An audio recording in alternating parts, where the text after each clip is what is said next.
നമസ്കാരം friends, tech ടോക്സിന്റെ പുതിയൊരു എപ്പിസോഡിലേക്ക് എല്ലാവർക്കും സ്വാഗതം. ഈ വീഡിയോയിൽ ഞാൻ പറയാൻ പോകുന്നത് സൺറൈസേഴ്സ് ഹൈദരാബാദും അതുപോലെ റോയൽ ചലഞ്ചേഴ്സ് ബാംഗ്ലൂരും തമ്മിലുള്ള IPL മാച്ച് നമ്പർ 3ന്റെ പ്രിവ്യൂവും പ്രഡിക്ഷൻസുമാണ്. ആദ്യമേ ഒരു കാര്യം തന്നെ പറയാം, GL കിട്ടിയില്ല, ഫസ്റ്റ് 2 മാച്ച് GL കിട്ടിയില്ല എന്ന് പറഞ്ഞ് ഡിസപ്പോയിന്റഡ് ആവുന്നവരോട് ഒരു ചെറിയൊരു ഉപദേശം. 60 മാച്ച് കഴിയുന്നവരെ ചില സമയങ്ങളിൽ കിട്ടത്തില്ല എന്ന് വരാം, ചിലപ്പോൾ ഫൈനലിലായിരിക്കാം നിങ്ങൾക്ക് കിട്ടുന്നത്. അതുകൊണ്ട് നിങ്ങൾ ഒരിക്കലും ഡിസ്ഹാർട്ടൻഡ് ആവരുത്. കാരണം GL എന്ന് പറഞ്ഞാൽ ആക്ച്വലി നിങ്ങൾ മണി വേസ്റ്റ് എന്ന് ചിന്തിച്ചാൽ മതി. പലപ്പോഴും ഞാൻ പറഞ്ഞിട്ടുണ്ട്, SL പ്രോഫിറ്റ് ഇട്ട് കളിക്കേണ്ട ഒരെണ്ണമാണ് GL വെച്ച്. ആരും ഡിസ്ഹാർട്ടൻഡ് ആവരുത്, ഡിസപ്പോയിന്റഡ് ആവരുത്. ഞാൻ ആദ്യമേ എൻ്റെ IPLന്റെ പ്രിവ്യൂ പറഞ്ഞപ്പോഴേ പറഞ്ഞിട്ടുണ്ടായിരുന്നു, പിച്ചിൻ്റെ എങ്ങനെയാണെന്ന് ആദ്യം മനസ്സിലാക്കണം. അല്ലാന്നുണ്ടെങ്കിൽ നിങ്ങൾ 1-2 മാച്ചസ് ഒരു പിച്ചിൻ്റെ അവോയ്ഡ് ചെയ്യുക, എന്നിട്ട് നിങ്ങൾ കളിക്കുക. അതായിരിക്കും കുറച്ചും കൂടെ ബെറ്റർ. GL എന്ന് പറഞ്ഞു കഴിഞ്ഞാൽ ഒരിക്കലും നമുക്ക് ഇന്നോ അല്ലെങ്കിൽ നാളെ കിട്ടുന്ന ഒരു സാധനമല്ല. നമ്മൾ കളിച്ചുകൊണ്ടേയിരിക്കുക, നമ്മൾ കണ്ടിന്യൂസ് ആയിട്ട് കളിക്കണം എന്നുള്ളതാണ് എൻ്റെ ഉപദേശം. 1-2 മാച്ച് സ്കിപ്പ് ചെയ്യുക. നിങ്ങളുടെ ആവശ്യത്തിന് എമൗണ്ട് ഉണ്ട്, SL കളിച്ചിട്ട് പ്രോഫിറ്റ് ഉണ്ടെന്നുണ്ടെങ്കിൽ നിങ്ങൾ ഡെയിലി GL കളിച്ചുകൊണ്ടിരിക്കുക. 49ൻ്റെ മെഗാ GL കളിച്ചില്ല എന്നുണ്ടെങ്കിലും 26ൻ്റെയോ അല്ലെങ്കിൽ 41ൻ്റെയോ ഒക്കെ ഒത്തിരി ലീഗ്സ് ഉണ്ട്, അതിൽ നിങ്ങൾ കളിക്കാൻ ശ്രമിക്കുക. ഒരിക്കലും ഡിസ്ഹാർട്ടൻഡ് ആവരുത്. ഏതോ ഒരു ദിവസം നിങ്ങൾക്ക് GL വെയിറ്റിംഗ് ആണ്. നിങ്ങൾ കണ്ടിന്യൂസ് ആയിട്ട് കളിക്കുക, എനിക്ക് അത്രേ പറയാനുള്ളൂ. GL കളിക്കണം എന്നുണ്ടെങ്കിൽ കണ്ടിന്യൂസ് ആയിട്ട് കളിക്കാതെ വേറെ വഴിയില്ല. ഈവൻ ഞാനാണെങ്കിലും കണ്ടിന്യൂസ് ആയിട്ട് കളിക്കുന്നുണ്ട്. ചില സമയങ്ങളിൽ ഫ്ലോപ്പ് ആവുന്നുണ്ട്, ചില സമയങ്ങളിലും കിട്ടുന്നുണ്ട്. ആ ഒരു കാര്യം നിങ്ങൾ വിടുക. ഞാൻ GL ഒരിക്കലും എൻ്റെ പ്രോഫിറ്റ് ആയിട്ട് ഞാൻ കണക്കൂട്ടുന്നില്ല. GL ഹിറ്റ് ഓർ മിസ് ആണ് എപ്പോഴും. അതൊക്കെ പറഞ്ഞുകൊണ്ട് നമുക്ക് നേരെ വീട്ടിലേക്ക് പോവാം.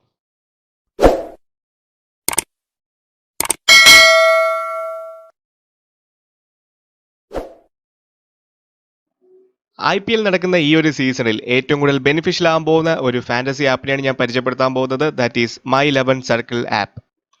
ഇതിൻ്റെ ഒരു യുണീക്ക് ഫീച്ചർ എന്ന് പറഞ്ഞു കഴിഞ്ഞാൽ, ചാമ്പ്യൻസ് ആയിട്ടുള്ള റാഷിദ് ഖാൻ, സൗരവ് ഗാംഗുലി അതുപോലെ വാട്സണുമായിട്ടൊക്കെ നമുക്ക് കോമ്പീറ്റ് ചെയ്യാൻ പറ്റും. 2 ടീമിൽ നിന്നുമായിട്ട് ബെസ്റ്റ് ആയിട്ടുള്ള ഒരു പ്ലേയിങ് 11 ഇടുക, കളിക്കുക, വളരെ ഈസിയാണ്. ഇനി ദാദയുടെ ടീമുമായിട്ട് വരുന്നുണ്ട് ഇന്ത്യൻ T20 ലീഗ് കളിക്കാൻ വേണ്ടി. ദാദയുടെ ടീമിനെ നമ്മൾ ബീറ്റ് ചെയ്യുകയാണെന്നുണ്ടെങ്കിൽ നമുക്ക് ഡബിൾ ദ ക്യാഷാണ് കിട്ടാൻ പോകുന്നത്. അതുപോലെ ഓരോ ആഴ്ചയും ഒരാൾക്ക് 1 കോടി കിട്ടാനുള്ള അവസരം വേറെയുണ്ട്.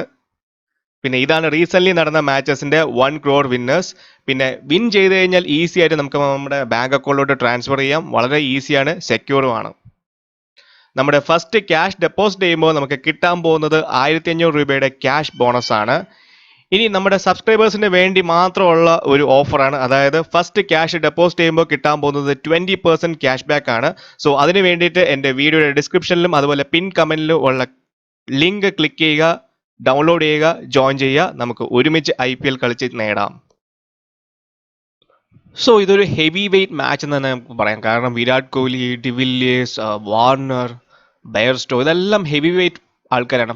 ഈ ഒരു മാച്ച് കുറച്ച് എല്ലാവരും പ്രതീക്ഷിച്ചിരുന്ന ഒരു മാച്ചാണ്. കുറച്ചും കൂടെ ഫാൻ ഫേവറേറ്റിസം, ചെന്നൈ കഴിയുമ്പോഴത്തേക്ക് കുറച്ചും കൂടെ ഫാൻ ഫേവറേറ്റിസം, അതായത് ആ ചെന്നൈ മാച്ചിന് ശേഷമുള്ള കുറച്ച് കൂടുതൽ കാണാൻ ആഗ്രഹിക്കുന്ന ഒരു മാച്ചും കൂടിയാണിത്. ഒരു ന്യൂ വൈബാണ് ശരിക്കും പറഞ്ഞാൽ. RCBയെ സംബന്ധിച്ചിടത്തോളം അവരുടെ പേഴ്സണൽ സ്റ്റാഫിൽ നിന്ന് തന്നെ ഒത്തിരി പേര് മാറിയിട്ടുണ്ട്. പുതിയൊരു ഫ്രഷ് ടീം തന്നെയാണ് അവർക്ക് മൊത്തത്തിൽ നോക്കുകയാണെന്നുണ്ടെങ്കിൽ. ഈവൻ അവരുടെ ഓപ്ഷനിലാണെങ്കിലും ആ ഒരു കാര്യം എവിഡൻ്റ് ആയിരുന്നു. ഇനി നമ്മുടെ RCBയെ നോക്കുകയാണെന്നുണ്ടെങ്കിൽ അവരുടെയും സൺറൈസേഴ്സിനും അതുപോലെ തന്നെ ഒരു പുതിയ കോച്ചുണ്ട്, ട്രെവർ ബെയിലിസ് ആണ്. ഡേവിഡ് വാർണർ ആണ് ഇപ്പോൾ ക്യാപ്റ്റൻ ആവാൻ പോകുന്നത്. റാഷിദ് ഖാൻ ഉണ്ട്, ജോണി ബെയർസ്റ്റോ ഉണ്ട്. ഒത്തിരി തിക്ക് ഹെവിലി പാക്ഡ് ഒരു ടീം തന്നെയാണ് SRHും അലോങ് വിത്ത് RCB. ഇനി ബൗളിംഗ് ഡിപ്പാർട്ട്മെന്റ് ആണ് ശരിക്കും പറഞ്ഞു കഴിഞ്ഞാൽ സൺറൈസേഴ്സിന് കുറച്ചും കൂടെ ഉള്ളത്.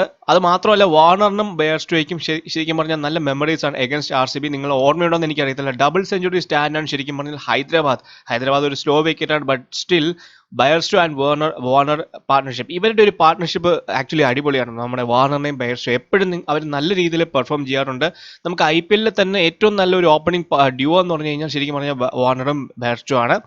അത് ഇന്ത്യയിലാണ്, ദുബായിലും അല്ലെങ്കിൽ UAE എങ്ങനെയാണെന്നുള്ളത് നമുക്ക് കണ്ടറിയാം. ഇനി ഹെഡ് ടു ഹെഡ് റെക്കോർഡ് നോക്കുകയാണെന്നുണ്ടെങ്കിൽ 8-6 എന്നുള്ള രീതിയിൽ ഫേവറിങ് SRH തന്നെയാണ്.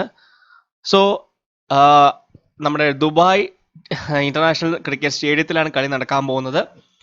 മാച്ച് ഡീറ്റെയിൽസിന്റെ കാര്യം നോക്കുകയാണെന്നുണ്ടെങ്കിൽ 21 സെപ്റ്റംബറിലാണ് മാച്ച് നടക്കുന്നത്. 7:00-ക്കാണ്, എല്ലാം 7:00-ക്ക് തന്നെയാണ് സ്റ്റാർട്ട്.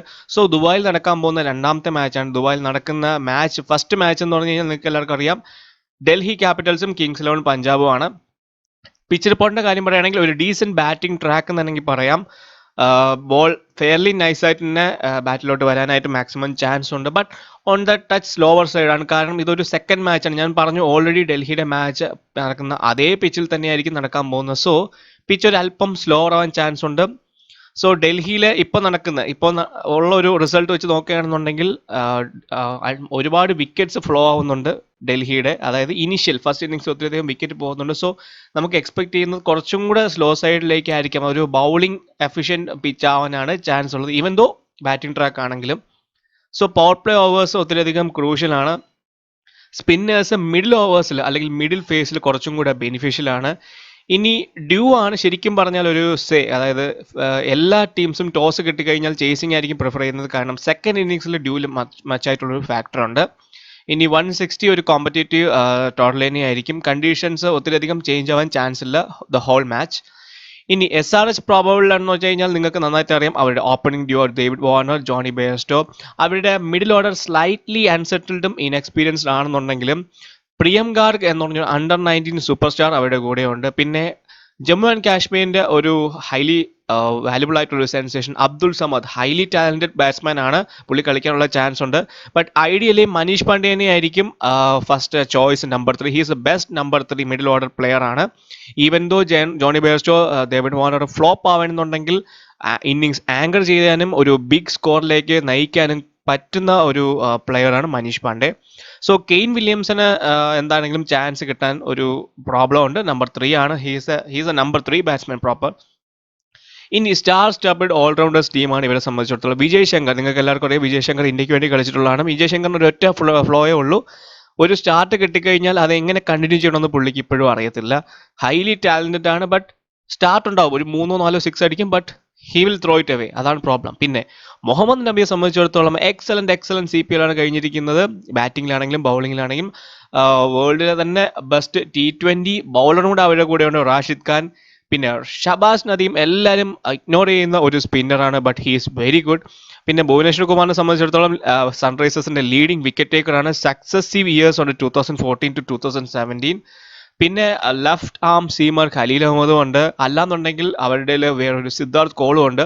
ഇനി ലെഫ്റ്റ് ആം സീമർ ഖലീൽ അഹമ്മദിന്റെ കാര്യം പറയുകയാണെങ്കിൽ ഒരു ലെഫ്റ്റ് ആം സീമർ എപ്പോഴും ഒരു ടീമിനെ സംബന്ധിച്ചിടത്തോളം ബെനിഫിഷ്യൽ തന്നെയാണ്. കാരണം RCBയെ സംബന്ധിച്ചിടത്തോളം നോക്കുമ്പോൾ നമ്മുടെ വിരാട് കോഹ്ലി ആണെങ്കിലും അതുപോലെ ദിവില്ലിയേഴ്സ് ആണെങ്കിലും എല്ലാം റൈറ്റ് ഹാൻഡഡ് ബാറ്റ്സ്മാൻ ആണ്. സോ ഖലീൽ അഹമ്മദ് കുറച്ചും കൂടെ ബെനിഫിഷ്യൽ ആണ്. ഇനി ഈവൻ സിദ്ധാർത്ഥ് കോൾ ആണെന്നുണ്ടെങ്കിലും നിങ്ങൾ ഈ സിദ്ധാർത്ഥ് കോളും അതുപോലെ ഖലീൽ അഹമ്മദും ആണെങ്കിൽ ഒത്തിരിയധികം റൺസ് പോകാൻ ചാൻസ് ഉണ്ട്. ബട്ട് എന്നിരുന്നാലും in middle they can be both beneficial. ഇനി പ്രോബബിളിന്റെ കാര്യം നോക്കുകയാണെങ്കിൽ David Warner, Jonny Bairstow, Manish Pandey, Priyam Garg, Vijay Shankar, Abdul Samad or Abhishek Sharma രണ്ടുപേരും ടാലന്റഡ് യങ്സ്റ്റേഴ്സ് ആണ്. പ്രോബബ്ലി മിക്കവാറും അബ്ദുൾ സമദിനായിരിക്കും കിട്ടാനായിട്ട് ചാൻസ് ഉള്ളത്.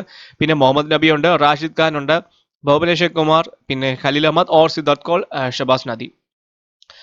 RCBയെ സംബന്ധിച്ചിടത്തോളം ശരിക്കും പറഞ്ഞാൽ പാർത്ഥിവ് പട്ടേൽ കഴിഞ്ഞ പ്രാവശ്യമൊക്കെ നല്ലൊരു സ്റ്റാർട്ട് കൊടുത്തിട്ടുണ്ട്. ഹൈലി സെഞ്ചുറി പാർട്ട്ണർഷിപ്പ് ഒന്നും ഞാൻ പറയുന്നില്ല. ബട്ട് പുള്ളി ഡീസൻ്റ് ആയിട്ട് തന്നെ കളിച്ചിട്ടുണ്ട്. 50-55 സ്കോറൊക്കെ പുള്ളി നല്ല രീതിയിൽ കളിച്ചിട്ടുണ്ട്. സോ ആരോൺ ഫിഞ്ച് വരുന്നതോടുകൂടി പാർത്ഥിവ് പട്ടേലിന്റെ പ്ലേസ് പോയി എന്ന് നമുക്ക് പറയാം. ആരോൺ ഫിഞ്ച് ആയിരിക്കും ഓപ്പൺ ചെയ്യാൻ പോകുന്നത് എലോങ് വിത്ത് ഹൈലി ടാലന്റഡ് ദേവ്ദൂത് പടിക്കൽ. കാരണം യങ്സ്റ്റർ ടു വാച്ച് ഔട്ട് എന്നാണ് ഈ പറയാം ദേവ്ദൂത് പടിക്കൽ. പിന്നെ അടുത്ത് ഇറങ്ങാൻ പോകുന്നത് നമ്മുടെ highly rated T20 duo Kohli and ABD. ഒന്നും പറയാനില്ല, ദേ ആർ ദ ബെസ്റ്റ്. പക്ഷേ ഇവരോടുള്ള ഒരു ഓവർ റിലയൻസ് ആണ് ശരിക്കും പറഞ്ഞാൽ RCBയുടെ മൊത്തത്തിലുള്ള ഫ്ലോപ്പിന് കാരണം. ഇത്രയും നാളുള്ള സീസൺ എടുക്കുമ്പോൾ ഈ ടീം കൂടുതൽ dependent on Kohli and ABD Villiers. ഇനി മിഡിൽ ഓർഡറിൽ നമുക്ക് നോക്കുകയാണെന്നുണ്ടെങ്കിൽ ഗുർകീരത് സിംഗ് മന്നുണ്ട്, അതുപോലെ തന്നെ ശിവം ദുബെ, പിന്നെ ക്രിസ് മോറിസ്.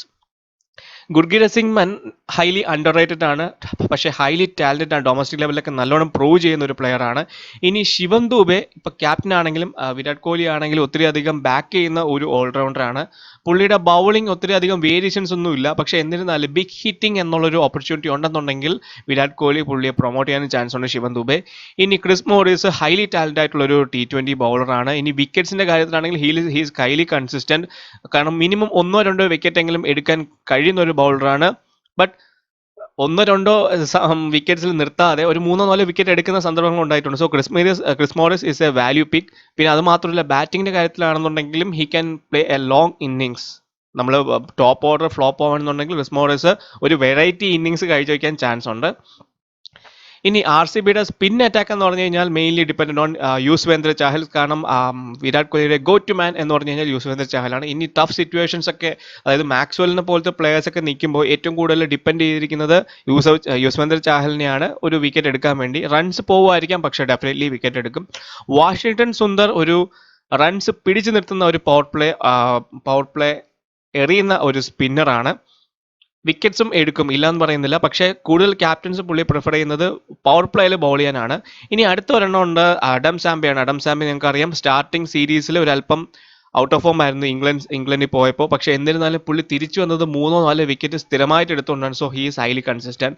ഇനി ഡെയിൽ സ്റ്റെയിനോ അല്ലെങ്കിൽ ഇസ്രോ ഉഡാനെ ആയിരിക്കാം പേസ് അറ്റാക്ക് നടത്താൻ പോകുന്നത്. ഇനി ഡെയിൽ സ്റ്റെയിൻ്റെ കാര്യം പറയുകയാണെങ്കിൽ Dale stain he's highly rated T20 bowler. T20 എന്നല്ല, എല്ലാ ഫോർമാറ്റിലും ഹീ ഈസ് വെരി ഗുഡ്. ഇനി അടുത്ത ഉള്ളതെന്ന് പറഞ്ഞാൽ ഇസ്രോ ഉഡാന കാര്യം പറയുകയാണെങ്കിൽ ഒരു ബൗളർ എന്നുള്ള രീതിയിൽ മാത്രം നിങ്ങൾ കാണരുത്. ഒരു ലോങ് ഇന്നിങ്സ് കളിക്കാൻ കപ്പാസിറ്റി ഉള്ള ഒരു പ്രോപ്പർ ബാറ്റ്സ്മാൻ എന്ന് വേണമെങ്കിൽ പറയാം Isuru Udana. He's a highly differential pick എന്ന് വേണമെങ്കിൽ പറയാം. നവദീപ് സൈനി അതുപോലെ തന്നെ ഹൈലി പേസ് അറ്റാക്ക് ആയിട്ടുള്ള ഒരു ബൗളറാണ്. കുറച്ച് അൺലക്കി ആയിരുന്നു കഴിഞ്ഞ പ്രാവശ്യം. നല്ല രീതിയിൽ തന്നെ ബൗൾ ചെയ്തു. വിക്കറ്റ്സിന്റെ കോളം കുറച്ചേ ഉള്ളൂ എന്നുണ്ടെങ്കിൽ നല്ല രീതിയിൽ തന്നെ നവദീപ് സൈനി ബൗൾ ചെയ്തു. ചിലപ്പോൾ 1, 2, 4, 6 ഒക്കെ അടിക്കുകയാണെന്നുണ്ടെങ്കിൽ പുള്ളിയെ പ്രഷറൈസ് ചെയ്യുകയാണെന്നുണ്ടെങ്കിൽ ലൈൻ ആൻഡ് ലെങ്ത് ഒക്കെ വേരി ചെയ്യാം. പക്ഷെ എന്നിരുന്നാലും ന്യൂ ബോളിൽ നല്ല രീതിയിൽ ബൗൾ ചെയ്യുന്ന ഒരു പ്ലെയറാണ് Navdeep Saini. So probable one നോക്കുകയാണെന്നുണ്ടെങ്കിൽ Aaron Finch, Devdutt Padikkal, Virat Kohli, AB de Villiers, Gurkeerat Singh Mann or Shivam Dube, പിന്നെ Chris Morris, Washington Sundar, Yuzvendra Chahal, Adam Zampa, Navdeep Saini, Dale Steyn or Isuru Udana. ഇനി SRH vs RCB ഒരു ഹെഡ് ടു ഹെഡ് റെക്കോർഡ് നോക്കുകയാണെന്നുണ്ടെങ്കിൽ 15 കളി കളിച്ചിട്ടുണ്ട്. SRH അതിൽ 8 ജയിച്ചിട്ടുണ്ട്. RCB അതിൽ 6 ജയിച്ചു. നോ റിസൾട്ട് എന്ന് പറഞ്ഞാൽ 1. സോ ടീമിന്റെ ലൈനപ്പ് നമ്മൾ നോക്കണം, അല്ലെങ്കിൽ ഒരു സേഫ് ടീമിന്റെ ഒരു ബേസ് ടീം നോക്കുകയാണെന്നുണ്ടെങ്കിൽ എല്ലാവരും ചൂസ് ചെയ്യാൻ പോകുന്ന ഒരു വിക്കറ്റ് കീപ്പർ എന്ന് പറഞ്ഞാൽ ജോണി ബെയർസ്റ്റോ ആണ്. ഇനി നമുക്ക് അവൈലബിൾ ആയിട്ടുള്ള പ്രോബബിൾ ലൈനപ്പിലാണെങ്കിലും നമുക്ക് വേറെ ഒരു വിക്കറ്റ് കീപ്പേഴ്സും അവൈലബിൾ അല്ലാത്തതുകൊണ്ട് തന്നെ നമുക്ക് ഡയറക്റ്റ്ലി ജോണി ബെയർസ്റ്റോയിൽ തന്നെ പോവാം. പാർത്ഥിവ് പട്ടേൽ ഒരു ഓപ്ഷനാണ്, ബട്ട് കളിക്കുക എന്നുള്ള ഡൗട്ടാണ്. ജോഷ് ഫിലിപ്പി ഹൈലി ടാലന്റഡ് ആണ്, പക്ഷേ ഓവർസീസ് പ്ലെയർ ആയതുകൊണ്ട് തന്നെ ആ ഒരു സ്ലോട്ട് പ്രോബ്ലം ആയതുകൊണ്ട് ജോഷ് ഫിലിപ്പിയും കളിക്കാൻ ചാൻസ് കുറവാണ്. ഇനി വൃദ്ധിമാൻ സഹ അതുപോലെ തന്നെയാണ്. ഈ സ്ലോട്ട്, ഓവർസീസിന്റെ സ്ലോട്ട് തന്നെയാണ് പ്രശ്നം. ഇനി ശ്രീവത്സ് ഗോസ്വാമി നല്ലൊരു ഓപ്ഷനാണ് കളിക്കാൻ വേണ്ടി. ഇനി വൃദ്ധിമാൻ സാഹ അതുപോലെ തന്നെ ശ്രീവത്സ് ഗോസ്വാമി എല്ലാം SRHന് അവൈലബിൾ ആയിട്ടുള്ള പ്ലെയേഴ്സ് ആണ്. സോ ഇൻ കേസ് എന്തെങ്കിലും ഒരു ചേഞ്ച് ഉണ്ടെന്നുണ്ടെങ്കിൽ ഇവരെ തന്നെയായിരിക്കും കളിക്കാൻ ചാൻസ് ഉള്ളൂ. കാരണം വൃദ്ധിമാൻ സാഹ ഓൾറെഡി പ്രൂവൺ ആണ്. ഇനി ബാറ്റ്സ്മാന്റെ കാര്യത്തിൽ നമ്മൾ എപ്പോഴും പിക്ക് ചെയ്യാൻ പോകുന്ന ഫസ്റ്റ് ബാറ്റ്സ് എന്ന് പറഞ്ഞാൽ വിരാട് കോഹ്ലിയാണ്. കാരണം വിരാട് കോഹ്ലിയെ മാറ്റി നിർത്താനായിട്ട് ഒട്ടും പറ്റത്തില്ല, പ്രത്യേകിച്ച് സ്മോൾ ലീഗ് ടീമിൽ. ഡേവിഡ് വാർണർ ഒരു നെഗറ്റീവ് ഇമ്പാക്റ്റ് തന്നെയായിരുന്നു ശരിക്കും പറഞ്ഞു കഴിഞ്ഞാൽ ഒരു ഇംഗ്ലണ്ട് സീരീസിൽ. ബട്ട് എന്നിരുന്നാലും നമ്മുടെ SRHന് വേണ്ടി എപ്പോഴും പുള്ളി നല്ല രീതിയിൽ തന്നെയാണ് കളിച്ചിട്ടുള്ളത്. സോ ഡേവിഡ് വാർണറെ നമുക്ക് സ്മോൾ ലീഗ് എന്നുള്ള രീതിയിൽ അവോയ്ഡ് ചെയ്യേണ്ട ഒരു ആവശ്യകതയുണ്ട്. പിന്നെ ഞാൻ ഇവിടെ AB ഡിവിലിയേഴ്സ് നിങ്ങൾക്ക് നല്ലൊരു ഓപ്ഷനാണ്, ബട്ട് നിങ്ങൾ ക്രെഡിറ്റും കൂടെ അവൈലബിൾ ആയിട്ട് നോക്കണം. അതായത് Virat Kohli 10.5, David Warner 10.5, AB de Villiers 10, പിന്നെ ആരോൺ ഫിഞ്ച് 9 ആണ്, മനീഷ് പാണ്ഡെ 9 ആണ്. ഇങ്ങനെ ഒരു പ്രശ്നമുണ്ട്, അതാണ് മെയിൻ ആയിട്ടുള്ള ഒരു പ്രോബ്ലം. സോ ഞാൻ ഇവിടെ തൽക്കാലം എടുത്തിരിക്കുന്ന വിരാട് കോഹ്ലിയും ഡേവിഡ് വാർണറാണ്. നിങ്ങൾക്ക് AB ഡിവിലിയേഴ്സ് നല്ലൊരു ചോയ്സ് ആണ്. വേണമെന്നുണ്ടെങ്കിൽ നിങ്ങൾക്ക് ഡേവിഡ് വാർണറിനെ മാറ്റിയിട്ട് AB ഡിവിലിയേഴ്സിനെ എടുക്കാം, ഒരു ഇഷ്യൂ ഇല്ല. പക്ഷേ പ്രോബ്ലം എന്താണെന്ന് വെച്ച് കഴിഞ്ഞാൽ നമ്മൾ സപ്പോസ് നോക്കുകയാണെന്നുണ്ടെങ്കിൽ എല്ലാം അവരുടെ ബാറ്റ്സ്മാൻ ആയപ്പോൾ നിങ്ങൾക്ക് ഇങ്ങനെയും ഒരു ചോയ്സിന് എടുക്കാം എന്നുള്ള രീതിയിലാണ് ഞാൻ പറയുന്നത്. തൽക്കാലം ഞാൻ പോകുന്നത് ഡേവിഡ് വാർണറിലാണ്. ഇനി SRHന്റെ നമ്പർ 3 ആയിട്ടുള്ള മനീഷ് പാണ്ഡെയിലാണ് ഞാൻ പോകുന്നത്. പിന്നെ ബാംഗ്ലൂരിന്റെ ഓപ്പണർ ആയിട്ടുള്ള ദേവ്ദത്ത് പടിക്കൽ. ഇതെല്ലാം റിസ്കി ചോയ്സ് ആണ്, ഇല്ലാന്ന് ഞാൻ പറയുന്നില്ല. ബട്ട് എന്നിരുന്നാലും ഒരു ചാൻസ് ഉള്ളത് കൊണ്ടാണ് ഞാൻ ഇവരെ തന്നെ എടുക്കുന്നത്. സോ ദേവ്ദത്ത് പടിക്കലിനെയാണ് ഞാൻ എടുക്കുന്നത്. ഇനി ഓൾറൗണ്ടർ സെക്ഷനിൽ നിങ്ങൾക്ക് ക്രിസ് മോറിസ് നല്ലൊരു ഓപ്ഷനാണ്. ഞാൻ ഒരിക്കലും എടുക്കരുതെന്ന് പറയുന്നില്ല, ക്രിസ് മോറിസ് നല്ലൊരു ഓപ്ഷനാണ്. ബട്ട് എഗെയിൻ ക്രെഡിറ്റിന്റെ ഇഷ്യൂ ഉള്ളത് കൊണ്ടാണ് ഞാൻ ക്രിസ് മോറിസിനെ അവോയ്ഡ് ചെയ്തിരിക്കുന്നത്. ഇവിടെ ശിവൻ ദുബെ എടുത്തിരിക്കുന്നത്. മുഹമ്മദ് നബി ഒരിക്കലും അവോയ്ഡ് ചെയ്യാൻ പറ്റാത്ത ഒരു ഓൾറൗണ്ടറായി മാറിക്കഴിഞ്ഞുകൊണ്ട് സ്പിൻ ബൗളിങ്ങിന്റെ ഒരു ഓപ്ഷൻ കൂടെ ഉള്ളതുകൊണ്ട് ഞാൻ അവോയ്ഡ് ചെയ്യുന്നില്ല. വാഷിംഗ്ടൺ സുന്ദർ അതുപോലെ തന്നെ പവർ പ്ലേയിലൊക്കെ എല്ലാ ക്യാപ്റ്റൻസും ഓപ്റ്റ് ചെയ്യുന്ന ഒരു ബൗളർ ആയതുകൊണ്ട് വാഷിംഗ്ടൺ സുന്ദറിനെ ഞാൻ എടുത്തിരിക്കുകയാണ്. പിന്നെ ശിവൻ ദുബെ ബിഗ് ഹിറ്റിംഗ് എന്നുള്ളൊരു ഓപ്പർച്യൂണിറ്റി ഉള്ളതുകൊണ്ട് ഞാൻ ശിവൻ ദുബെ എടുത്തിരിക്കുന്നു. ഇവിടെ വിജയ് ശങ്കർ നല്ലൊരു ഓപ്ഷനാണ് നിങ്ങൾക്ക് പിക്ക് ചെയ്യാൻ വേണ്ടിയിട്ട്. സോ നിങ്ങൾ ഈ ഒരു കാര്യം കൂടെ ഡെഫിനറ്റ്ലി നോക്കുക. ഇനി ബൗളിങ്ങിന്റെ കാര്യത്തിൽ ഫസ്റ്റ് യുസ്വേന്ദ്ര ചാഹൽ തന്നെയാണ് എപ്പോഴും നല്ല രീതിയിൽ ബൗൾ ചെയ്യുന്നത് സ്പിന്നിന്റെ കാര്യത്തിൽ. സോ യുസ്വേന്ദ്ര ചാഹലിനെയാണ് ഞാൻ ഇവിടെ എടുത്തിരിക്കുന്നത്. പിന്നെ അടുത്തൊരു ഓപ്ഷൻ എന്ന് പറഞ്ഞാൽ റാഷിദ് ഖാൻ ഒരിക്കലും നമുക്ക് സ്മോൾ ലീഗ് ടീമിൽ നിന്ന് അവോയ്ഡ് ചെയ്യാൻ പറ്റത്തില്ല. സോ റാഷിദ് ഖാനെ ഞാൻ എടുക്കുന്നു. ആഡം സാമിന്റെ റീസെന്റ് ഫോം ഹൈലി എൻകറേജിംഗ് ആണ്. സോ ആഡം സാംബയെ ഞാൻ ഇവിടെ പിക്ക് ചെയ്യുന്നു. ഇനി നിങ്ങൾക്ക് അവൈലബിൾ ആയിട്ടുള്ള ബൗളേഴ്സ് ഭുവനേശ്വർ കുമാർ നല്ലൊരു ഓപ്ഷനാണ്. ഇപ്പോൾ വിക്കറ്റിന്റെ സെക്ഷൻ ആണെങ്കിലും ഷാമി ഒത്തിരിയധികം വിക്കറ്റ്സ് എടുത്തിട്ടുണ്ട് ഫസ്റ്റ് ഇന്നിങ്സിൽ as a fast bowler. So Navdeep Saini നല്ലൊരു ഓപ്ഷനാണ്. ഡെയിൽസിൻ കളിക്കുമെങ്കിൽ ഡെയിൽസിൻ നല്ലൊരു ഓപ്ഷനാണ്. ഖലീൽ അഹമ്മദ് നല്ലൊരു ഓപ്ഷനാണ്. ഈവൻ മുഹമ്മദ് സിറാജും ബാംഗ്ലൂരിന് അവൈലബിൾ ആണ്. സോ കളിക്കുമെങ്കിൽ നല്ലൊരു ഓപ്ഷനാണ്. നിസ്രു ഉഡാന നല്ലൊരു ഡിഫറൻഷ്യൽ പിക്കാണ് അലോങ് വിത്ത് സിദ്ധാർത്ഥ് കൗൾ. കാരണം ഇവരെല്ലാം ഹൈലി ടാലന്റഡ് ആണ്. ഇസ്രോ ഉഡാന നമ്മൾ വിചാരിക്കുന്ന ഒരു ടൈപ്പ് ബൗളർ അല്ല. എല്ലാവരും ഹൈലി ഇഗ്നോർ ചെയ്യുന്ന ഒരു ബൗളർ കൂടിയാണ്. He can bat too. അതുകൊണ്ടാണ് ഞാൻ എടുത്തു പറയുന്നത്. സോ ഞാനിവിടെ 3 സ്പിന്നേഴ്സിനെയാണ് എടുത്തിരിക്കുന്നത്. പക്ഷെ നിങ്ങൾക്ക് വേണമെങ്കിൽ ഇവിടെ ഒരു സ്പിന്നറിനെ അവോയ്ഡ് ചെയ്ത് നല്ലൊരു ഫാസ്റ്റ് ബോളറിനെ ഇടാം. നല്ല ചോയ്സ് തന്നെയാണ്. പക്ഷേ നമ്മൾ പേഴ്സണൽ സെലക്ഷനും നമ്മൾ സ്മോൾ ലീഗിന് ഒരിക്കലും റിസ്ക് എടുക്കാൻ പറ്റാത്ത ഒരു കാറ്റഗറി ആയതുകൊണ്ടാണ് ഞാൻ ഇങ്ങനെ ഒരു ടീമിൽ പോകുന്നത്. സോ ക്യാപ്റ്റൻ വൈസ് ക്യാപ്റ്റനും സേഫ് എന്നുള്ള രീതിയിൽ തന്നെയാണ് ഞാൻ പോയിരിക്കുന്നത്. വിരാട് കോഹ്ലിയും ബെയർസ്റ്റോയും ഹൈലി ടാലന്റഡ് ആയിട്ടുള്ള ഹൈലി കൺസിസ്റ്റന്റ് ആയിട്ടുള്ള ബാറ്റ്സ്മാൻ ആണ്. ബെയർസ്റ്റോയുടെ റീസെന്റ് ഫോം ഹൈലി കൺസിസ്റ്റന്റ് ആണ്. ഫോം ആണെങ്കിലും is highly consistent.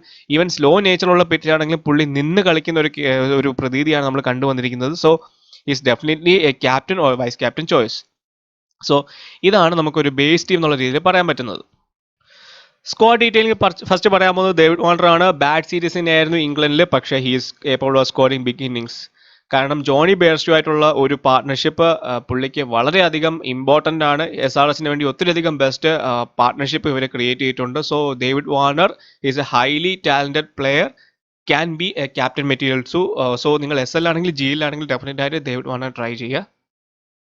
Jonny Bairstow നല്ലൊരു എക്സലന്റ് സീരീസ് ആയിരുന്നു, പറയാതെ നിവർത്തിയില്ല. കാരണം 2 സെഞ്ചുറിയാണ് പുള്ളി അടിച്ചിരിക്കുന്നത്. പുള്ളി സ്റ്റാർട്ട് ചെയ്യാൻ വളരെ സ്ലോ, കാരണം മെച്യൂർ ഇന്നിങ്സ് ആയിട്ടാണ് എനിക്ക് തോന്നിയത്. ആ ഒരു പിച്ചിൽ എത്രത്തോളം എങ്ങനെയാണ് ബാറ്റ് ചെയ്യേണ്ടത് ആ രീതിയിൽ തന്നെയാണ് പുള്ളി ബാറ്റ് ചെയ്തത്. വേറെ ആരും പിച്ചിനെ ആക്സസ് ചെയ്ത് കളിച്ചില്ല, ബെയർസ്റ്റോ മാത്രമാണ് നല്ല രീതിയിൽ കളിച്ചത്. സോ ആ ഒരു കേപ്പബിലിറ്റി ഉള്ളത് കൊണ്ട് തന്നെ പുള്ളി നല്ലൊരു ചോയ്സ് ആണ് ക്യാപ്റ്റന് വേണ്ടിയിട്ട്. നിങ്ങൾ GL ആണെങ്കിലും ജോണി ബെയർസ്റ്റോ മസ്റ്റായിട്ട് ട്രൈ ചെയ്യുക. സോ ഇനിഷ്യലി ഒരു അല്പം സ്ലോ ആണെങ്കിലും he can thrash you going for a big innings. ഇനി മനീഷ് പാണ്ഡെ ഈവൻ ദോ ഇവർ രണ്ടും ഫ്ലോപ്പ് ആയി കഴിഞ്ഞാലും ഒരു ഡീസന്റ് നമ്പർ 3 ബാറ്റ്സ്മാൻ ആണ്. ആദ്യം കുറച്ച് ടൈം എടുക്കുമെന്നുണ്ടെങ്കിലും end of the innings he can score really big. So great GL pick എന്നുണ്ടെങ്കിൽ പറയാം. പ്രിയങ്കാർക്ക് അണ്ടർ-9 ക്യാപ്റ്റൻ ആയിരുന്നു ലാസ്റ്റ് ഇയർ. ബെസ്റ്റ് ക്യാപ്റ്റൻസി ആണ്. പക്ഷേ as a player he needs to play according to the situation. കാരണം പുള്ളി എപ്പോഴും ചെയ്യുന്ന ഒരു കുഴപ്പമെന്ന് പറഞ്ഞു കഴിഞ്ഞാൽ പുള്ളി പെട്ടെന്ന് ഔട്ടാവും.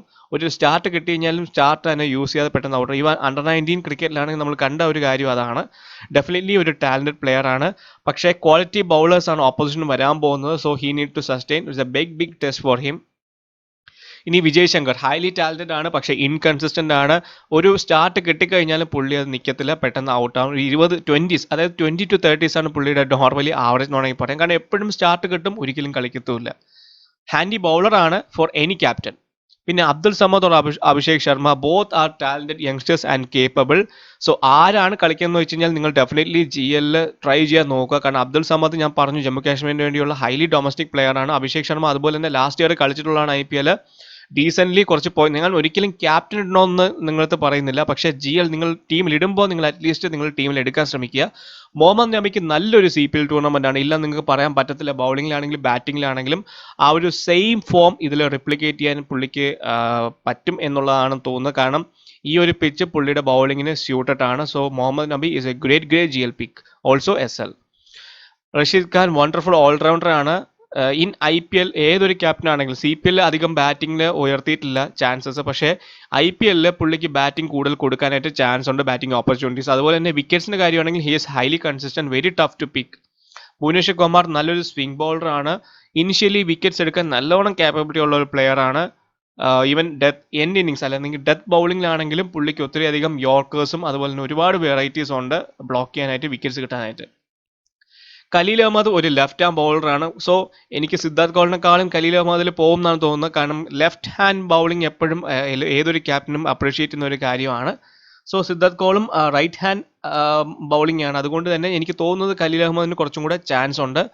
കോളും ഒരു ഡീസൻറ്റ് ബിറ്റ് ഓഫ് ബൗളറാണ്. രണ്ടുപേരും എക്സ്പെൻസീവ് ആണ്. രണ്ട് ബൗളേഴ്സും റൺസ് പോകാനും ചാൻസ് ഉണ്ട്. പക്ഷേ വിക്കറ്റ്സിൻ്റെ കാര്യത്തിൽ രണ്ടുപേരും വിക്കറ്റ് എടുക്കാൻ കേപ്പബിലിറ്റി ഉള്ള പ്ലെയറാണ്. സോ രണ്ടുപേരെയും നിങ്ങൾ ട്രൈ ചെയ്യാൻ നോക്കുക. ക്യാപ്റ്റൻ എന്ന് ഞാൻ പറയുന്നില്ല, അല്ലെങ്കിൽ നിങ്ങൾ ട്രൈ ചെയ്യാൻ നോക്കുക ചെറിയൊരു ടീമിൽ. ഷബാസ് നദീം നല്ലൊരു സ്പിന്നറാണ്, നല്ലൊരു പിക്കാണ്. നോർമലി എല്ലാവരും അവോയ്ഡ് ചെയ്യാൻ നോക്കും, പക്ഷേ he's A good left arm spinner.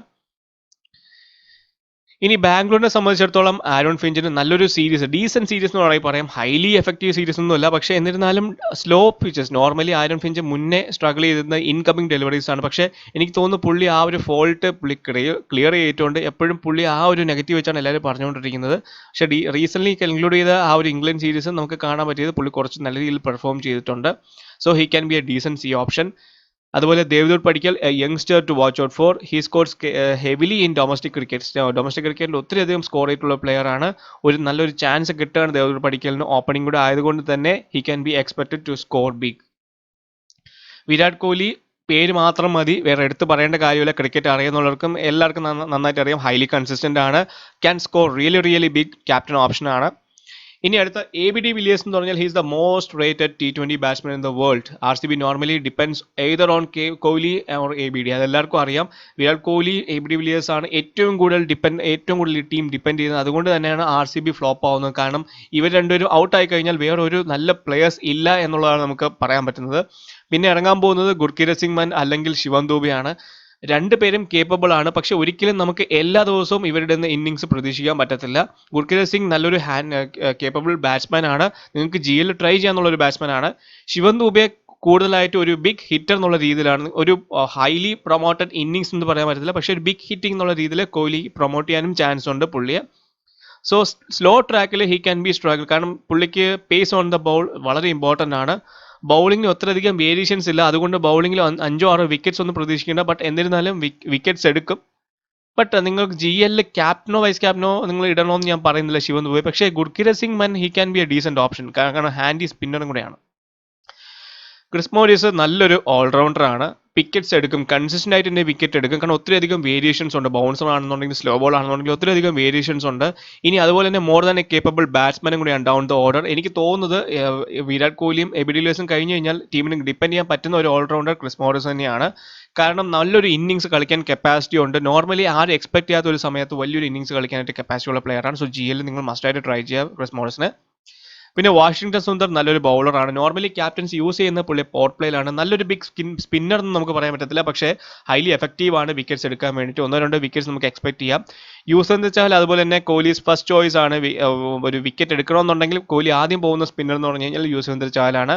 Runs ഒക്കെ പോകാൻ ചാൻസ് ഉണ്ട്, ഇല്ലെന്ന് ഞാൻ പറയുന്നില്ല, പക്ഷേ he can get you a lot of wickets. Adam Zampa ഞാൻ പറഞ്ഞു ഓൾറെഡി ബാഡ് ഫോം ആയിരുന്നു start of the series against England. പക്ഷേ അതിനുശേഷം വൺസ് ഒരു വിക്കറ്റ് എടുത്തതിന് ശേഷം പുള്ളി ഫോമിലേക്ക് തിരിച്ചു വന്നു. പിന്നെ 3-4 വിക്കറ്റ്സ് കൺസിസ്റ്റൻ്റ് ആയിട്ട് എടുക്കുന്ന ഒരു പ്ലെയർ ആണ്. Again repeating highly under rated സ്പിന്നറാണ്. ഒത്തിരിയധികം വിക്കറ്റ്സ് എടുക്കുന്നുണ്ട്, ഒത്തിരിയധികം വേരിയേഷൻസ് ഉണ്ട്. നവദീപ് സൈനി എക്സ്പ്രസ് ബൗളറാണ്, സ്വിങ്ങും ഉണ്ട്, നല്ല രീതിയിൽ സ്വിങ് ചെയ്യാൻ പറ്റുന്ന ഒരു ബൗളറാണ്. ലാസ്റ്റ് ടൈം IPL ഞാൻ അൺലക്കി എന്നേ പറയാൻ പറ്റത്തുള്ളൂ, വിക്കറ്റ്സിന്റെ കോളത്തിൽ അധികം ഇല്ല, പക്ഷേ എന്നിരുന്നാലും അൺലക്കി എന്നേ പറയാൻ പറ്റൂ. ഹൈലി ടാലന്റഡ് ആണ്. Dale Steyn or Isuru Udana. Dale Steyn എന്ന് പറഞ്ഞു കഴിഞ്ഞാൽ ഏതൊരു ഫോർമാറ്റ് ആണെങ്കിലും പുള്ളി നല്ല രീതിയിൽ വിക്കറ്റ് എടുക്കുന്ന ഒരു ബൗളറാണ്, വളരെയധികം ഡേഞ്ചറസ് ആയിട്ടുള്ള ബൗളറാണ്. ഇനി ഇസ്രു ഓടാനെന്ന് പറഞ്ഞാൽ ബിഗ് GL പിക്കാന്ന് പറഞ്ഞാൽ ആരും വിശ്വസിക്കത്തില്ല, കാരണം എല്ലാവരും പുള്ളിയെ അവോയ്ഡ് ചെയ്യും. ശ്രീലങ്ക എന്നുള്ള ഒരു പ്ലെയർ ആണ്, വിക്കറ്റ്സ് എടുക്കുന്ന കാര്യത്തിൽ നമ്പർ 1 ആണ്. 3-4 വിക്കറ്റ്സ് 1 ഇന്നിങ്സ് എടുക്കാൻ കപ്പാസിറ്റി ഉണ്ട്, അതുവരെ എടുക്കാൻ കപ്പാസിറ്റി ഉണ്ട്. പക്ഷേ അതിൽ നിന്ന് ഉപരിയായിട്ട് ഞാൻ പറയാൻ പോകുന്നത് പുള്ളിയുടെ ഹിറ്റിംഗ് എബിലിറ്റിയാണ്. കാരണം ശ്രീലങ്കയ്ക്ക് വേണ്ടി പല ഇന്നിങ്സും ഒരു പ്രോപ്പർ ബാറ്റ്സ്മാൻ എന്നുള്ള രീതിയിലാണ് പുള്ളി കളിച്ചിട്ടുള്ള ഒരു ഇന്നിങ്സ്. സോ ബിഗ് ഹിറ്റിങ്ങിൻ്റെ കാര്യത്തിൽ നിങ്ങൾ ബൗളിങ്ങിനേക്കാളും ഉപരി പുള്ളിയുടെ ബാറ്റിങ്ങിനെ ശ്രദ്ധിക്കാനായിട്ട് നോക്കണം. ഈസ് എ ബിഗ് ഡിഫറൻഷ്യൽ പിക്കാണ്. ഇനി GL പിക്കിന്റെ കാര്യത്തിൽ അല്ലെങ്കിൽ ഇഗ്നോർഡ് പ്ലേയേഴ്സ് എന്ന് പറഞ്ഞാൽ പാണ്ഡെ ഞാൻ നേരത്തെ എടുത്തു പറഞ്ഞു, ഒരു ലോങ് ഇന്നിങ്സ് കളിക്കാൻ കപ്പാസിറ്റി ഉള്ള ഒരു പ്ലെയർ ആണ്. ബിഗ് ഹിറ്റിംഗിലാണെങ്കിലും സ്ട്രോക്ക് പ്ലെയർ ആണെങ്കിലും റണ്ണിംഗ് ബീറ്റ് ചെയ്യുന്ന വിക്കറ്റ്സിലാണെങ്കിലും he so good. Devdutt Padikkal youngster to watch out for, എഴുതി വെച്ചോളൂ. സ്കോറിംഗ് ഹെവിലി ഇൻ ഏതെങ്കിലും ഒരു മാച്ച് പുള്ളി അടിക്കാൻ നല്ല ചാൻസ് ഉണ്ട്. സ്കോറിംഗ് ഡൊമസ്റ്റിക്കിൽ ഒത്തിരിയധികം നാളായിട്ട് സ്കോറിംഗ് ഹെവിലിയാണ്, കൺസിസ്റ്റൻ്റ് ആണ്, നല്ലൊരു ടാലൻ്റാണ്. ഇനി KL രാഹുലും ദേവ്ദൂത് പടിക്കലും കർണാടകയ്ക്ക് വേണ്ടി കളിക്കുമ്പോൾ ഏറ്റവും കൂടുതൽ കൺസിസ്റ്റൻ്റ് ആയിട്ട് കളിക്കുന്നത് ദേവ്ദൂത് പടിക്കലാണ് മോർ ദാൻ KL രാഹുൽ. അതും കൂടെ ഞാൻ എടുത്ത് പറയാം. പ്രീതം ഗാർഗ് നല്ലൊരു കേപ്പബിൾ യങ്സ്റ്റർ ആണ്. May be he can B struggled opening, കുറച്ച് മാച്ചസ് സ്ട്രഗിൾ ചെയ്യാൻ ചാൻസ് ഉണ്ട്, പക്ഷേ ഹീസ് ഹൈലി ടാലന്റഡ്. ഗുർകിരത് സിംഗ് മന്ന ഒരു ബിഗ് ഡിഫറൻഷ്യൽ പിക്ക് എന്ന് വേണമെങ്കിൽ ഞാൻ എടുത്തു പറയാം. കാരണം അറ്റാക്കിംഗ് ബൗളിംഗ് ആണ്, അതുപോലെ തന്നെ അറ്റാക്കിംഗ് ബാറ്റിംഗ് ആണ്. നല്ല രീതിയിൽ ബാറ്റ് ചെയ്യും, ഒരു ലോങ് ഇന്നിങ്സിന് ചാൻസ് ഉണ്ട്. ഇനി സുന്ദർ അതുപോലെ തന്നെ ഒത്തിരിയധികം വിക്കറ്റ്സ് പവർ പ്ലേയിൽ എടുക്കും ഇൻ ദ മിഡിൽ. കാരണം 2-3 വിക്കറ്റ് എടുത്തു കഴിഞ്ഞാൽ തന്നെ എത്രത്തോളം പോയിന്റ്സ് കിട്ടും എന്ന് നിങ്ങൾക്ക് നന്നായിട്ട് അറിയാം. സോ സുന്ദറിനെ നിങ്ങൾ GL ട്രൈ ചെയ്യുക. വിജയ് ശങ്കർ ഒരു സ്റ്റാർട്ട് കിട്ടിക്കഴിഞ്ഞാൽ ഹാബിറ്റ് ഉണ്ട് ത്രോ അവേ ചെയ്യാനായിട്ട്. സോ ഈ ഒരു സംഭവം അവോയ്ഡ് ചെയ്ത് കഴിഞ്ഞാൽ he can be very very lethal. വിക്കറ്റും എടുക്കാൻ കപ്പാസിറ്റി ഉണ്ട്. Isuru Udana he's a big match player. Big ഹിറ്റിങ്ങിന് വേണ്ടി നിങ്ങൾക്ക് ഡെഫിനറ്റ്ലി ട്രൈ ചെയ്യാന്നുള്ളൊരു ബാറ്റ്സ്മാൻ ആണ് ഇസ്രു ഉഡാന. ബാറ്റ്സ്മാൻ അല്ല, ശരിക്കും പറഞ്ഞാൽ ബൗളിംഗ് സെക്ഷനിലാണ് കാണുന്നത്. പക്ഷേ ഹീസ് എ പ്രോപ്പർ ഓൾറൗണ്ടർ. ചിലപ്പോൾ ഡ്രീം ലെവൻ ഉടനെ പുള്ളി ഇസ്രു ഉഡാനയോ ഈ ഓൾറൗണ്ടർ സെക്ഷനിലേക്ക് മാറ്റും. വിക്കറ്റ്സ് എടുക്കാനും റൺ എടുക്കാനും ഹൈലി എഫിഷ്യൻ്റ് ആയിട്ടുള്ളൊരു പ്ലെയർ ആണ്. സോ ഇത്രയും പ്ലെയേഴ്സിന് നിങ്ങൾ ട്രൈ ചെയ്യാനായിട്ട് നോക്കുക. Along with the safe picks I have detailed in squad detailing. ഇത് ലാസ്റ്റ് നടന്ന H2H മാച്ചിന്റെ ഒരു റിസൾട്ട്. ഇതെല്ലാം നടന്നതെല്ലാം ഇന്ത്യയിലായതുകൊണ്ട് തന്നെ റെക്കോർഡ്സ് അധികം മാറ്റർ അല്ല. ബട്ട് എന്നിരുന്നാലും ഞാൻ എടുത്തു കാണിക്കാം. അന്ന് കെയ്ൻ വില്യംസിനാണ് ഏറ്റവും കൂടുതൽ നല്ലോണം കളിച്ചത്. Vijay Shankar again a start thrown away. പിന്നെ വിക്കറ്റ് എടുത്തിരിക്കുന്നത് വാഷിംഗ്ടൺ സുന്ദർ, പിന്നെ യൂസഫ് ചാഹൽ 1 വിക്കറ്റ്, പിന്നെ നവദീപ് സൈനി 2 വിക്കറ്റ്. ബാറ്റ്സ്മാന്റെ കാര്യത്തിൽ again top order flop. Again അന്ന് കളിച്ചത് ഗുർകിരത് സിംഗ് മന്നാണ്. അതുകൊണ്ട് ഞാൻ എടുത്തു പറയുന്നത് അന്ന് ഹെട്ടിമണും കളിച്ചു, ഗുർകിരത് സിംഗും കളിച്ചു. നല്ലൊരു ഇന്നിങ്സ് ആണ് ഗുർകിരത് സിംഗ് മന്ന് കളിച്ചത്. അന്ന് വിക്കറ്റിന്റെ കോളത്തിൽ നിങ്ങൾക്ക് കാണാൻ പറ്റുന്ന ഒരു പ്ലെയർ ഖലീൽ അഹമ്മദ് ആണ്. ഞാൻ എടുത്തു പറഞ്ഞു റൺസ് പോകും, ബട്ട് എന്നിരുന്നാലും വിക്കറ്റ്സ് എടുക്കും. ഭുവനേശ്വർ കുമാർ എഗെയിൻ എക്കണോമിക്കൽ വിക്കറ്റ്സും ഉണ്ട്. റാഷിദ് ഖാൻ 1 വിക്കറ്റ് ഉണ്ട്. മുഹമ്മദ് നബി അന്ന് വിക്കറ്റ് ഒന്നുമില്ല. വിജയ് ശങ്കർ 1 ഓവർ എറിഞ്ഞു, ബട്ട് വിക്കറ്റ് ഒന്നുമില്ല. ഇനി അതിന്റെ മുന്നേ മാച്ച് നോക്കുകയാണെന്നുണ്ടെങ്കിൽ again Jonny Bairstow and David Warner century partnership 231 for 2. അന്ന് വിജയ് ശങ്കറിന് ചുമ്മാ ഒന്ന് ഇറക്കി, വിക്കറ്റ് ഒന്നും അധികം റൺസ് ഒന്നും എടുക്കാൻ പറ്റില്ല. എഗെയിൻ 1 6 അടിച്ചു, പെട്ടെന്ന് ഔട്ടായി. ഇതാണ് പുള്ളിയുടെ ഒരു കുഴപ്പം. അന്ന് വിക്കറ്റ് കിട്ടിയ ആകെ ഒരു ബൗളർ എന്ന് പറഞ്ഞാൽ യൂസഫ് ചാഹലാണ്. എഗെയിൻ ഇവിടെ ബാറ്റിംഗ് വരുമ്പോൾ നമുക്ക് ടോപ്പ് ഓർഡറിൽ ആരും തന്നെ ഇല്ല നല്ല രീതിയിൽ ബാറ്റിംഗ് എന്ന് പറയാനായിട്ട്. മുഹമ്മദ് നബി അന്ന് 4 വിക്കറ്റാണ് എടുത്തിരിക്കുന്നത്. Along with Sandeep Sharma 3 wicket. So ഇപ്പം നടക്കുന്ന മാച്ചിന്റെ ഡീറ്റെയിൽസ് ആണ് ഞാൻ കാണിക്കാൻ പോകുന്നത്. സെയിം ദുബായിൽ നടക്കുന്ന ഒരു മാച്ച് ആയതുകൊണ്ട് തന്നെ ഞാൻ കാണിക്കാമെന്ന് വെച്ചു. സോ അതിൽ നടക്കുന്ന വിക്കറ്റ്സ് എടുത്തിരിക്കുന്നത് മുഹമ്മദ് ഷാമി 3 wicket, Cottrell 2 wicket, Bishnoi 1 wicket. ഇവിടെ നോക്കുകയാണെങ്കിൽ സ്പിന്നർ ബിഷ്ണോയ് നല്ല രീതിയിൽ തന്നെ ബൗൾ ചെയ്തു, എക്കണോമിക്കലാണ്. ഇവിടെ ഷാമി 4 over 15 run 3 wicket, Cottrell 4 over 24 2 wicket. So decent ആയിട്ട് ഒരു ആവറേജ് സ്കോർ 161 ആണ് ഞാൻ പറഞ്ഞു. 157 for 8 എടുത്തു. സ്റ്റോയിനിസ് മാത്രമാണ് നല്ല രീതിയിൽ കളിച്ചത്. ബാക്കിയൊക്കെ ജസ്റ്റ് സ്റ്റാർട്ട് കിട്ടിയെങ്കിൽ നല്ലോണം കളിച്ചിട്ടില്ല. ഇനി ഇവിടെ ഒപ്പോണന്റ് ജസ്റ്റ് ബാറ്റ് ചെയ്തുകൊണ്ടിരിക്കുന്നേ ഉള്ളൂ, KL രാഹുൽ. ബട്ട് ഇവിടെ നോക്കുകയാണെങ്കിൽ 1 ഓവർ 1 റൺ മാത്രമാണ് പോയത് നോഷയുടെ. സോ നിങ്ങൾക്ക് നോക്കുമ്പോൾ തന്നെ അറിയാം ഈ ഒരു പിച്ചിന്റെ ഏകദേശം ഒന്ന് മനസ്സിലാകാൻ വേണ്ടിയിട്ടാണ് ഞാൻ ഈ പറയുന്നത്. സോ വീഡിയോയിൽ ഡീറ്റെയിൽ ആയിട്ട് പ്ലെയേഴ്സിന്റെ സ്റ്റാറ്റ്സും അതുപോലെ തന്നെ എല്ലാം ഇൻക്ലൂഡഡ് ആണ്. ഈവൻ നടന്നുകൊണ്ടിരിക്കുന്ന മാച്ചിന്റെ ദുബായിലെ കാര്യങ്ങൾ ഞാൻ എടുത്തു പറയുന്നുണ്ട്. സോ വീഡിയോ ഇഷ്ടപ്പെട്ടെങ്കിൽ വീഡിയോ ലൈക്ക് ചെയ്യുക, ഷെയർ ചെയ്ത് കൂട്ടുകാരിൽ എത്തിക്കുക. ചാനൽ ഇതുവരെ സബ്സ്ക്രൈബ് ചെയ്യാത്തതാണെങ്കിൽ സബ്സ്ക്രൈബ് ചെയ്യുക. സോ അടുത്തൊരു വീഡിയോ വരെ എല്ലാവർക്കും ബൈ.